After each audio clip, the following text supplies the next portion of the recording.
చేతన న్యూస్ కి స్వాగతం. నేను ఉద్దండం చంద్రశేఖర్.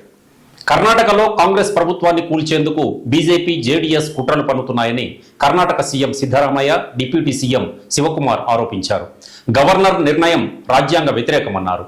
ముడా స్కామ్పై సిద్ధరామయ్య స్పందిస్తూ బీజేపీపై తీవ్ర వ్యాఖ్యలు చేశారు. కాషాయ పార్టీకి అనుకూలంగా గవర్నర్ల తీరు ఉంటోందని, ఇది చట్ట విరుద్ధమని ఆయన విరుచుకుపడ్డారు. లిథియంపై సింగరేణి దృష్టి సారించాలని, మూలకాల అన్వేషణ, వెలికి తీయడం వంటి కార్యకలాపాలు నిర్వహించాలని తెలంగాణ డిప్యూటీ సీఎం భట్టి విక్రమార్క సూచించారు. ఈ మేరకు ఆయన అధికారులతో సమీక్ష సమావేశం నిర్వహించారు. పెట్రోలు, డీజిల్, బొగ్గుకు ఇక కాలం చెల్లిందని ఆయన అన్నారు. భవిష్యత్ అంతా విద్యుత్ బ్యాటరీలదేనని ఆయన చెప్పారు. మెటల్స్, నాన్ మెటల్స్ కార్యకలాపాలను మరింత విస్తరించాలన్నారు. పారిశ్రామిక అభివృద్ధి, పార్కులు ఏర్పాటుకు ఏపీ ఎంతో అనుకూలమైన ప్రాంతమని, వాటి ఏర్పాటుకు తగిన కార్యాచరణ సిద్ధం చేయాలని ఏపీ సీఎం చంద్రబాబు అధికారులను ఆదేశించారు. ఎంఎస్ఎంఈ శాఖల అధికారులతో చంద్రబాబు సమీక్షా సమావేశం నిర్వహించారు.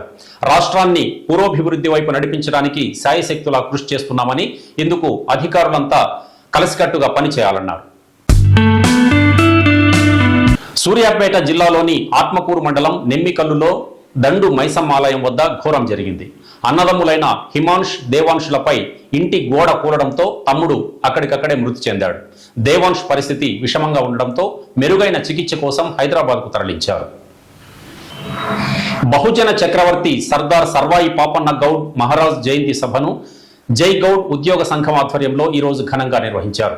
సూర్యాపేట జిల్లా చిలుకూరులో జరిగిన ఈ వేడుకల్లో జై గౌడ్ ఉద్యోగ ఉపాధ్యాయ సంఘం అధ్యక్షుడు లింగయ్య గౌడ్, కొండా వీరబాబు తదితరులు పాల్గొని ప్రసంగించారు. పాపన్న విగ్రహం హైదరాబాద్లోని ట్యాంక్ బండ్ పై ప్రతిష్ఠించాలన్నారు. కార్యక్రమంలో వెంకటేశ్వర్లు, సారయ్య, నారాయణ, మస్తాన్, పాషా తదితరులు పాల్గొన్నారు.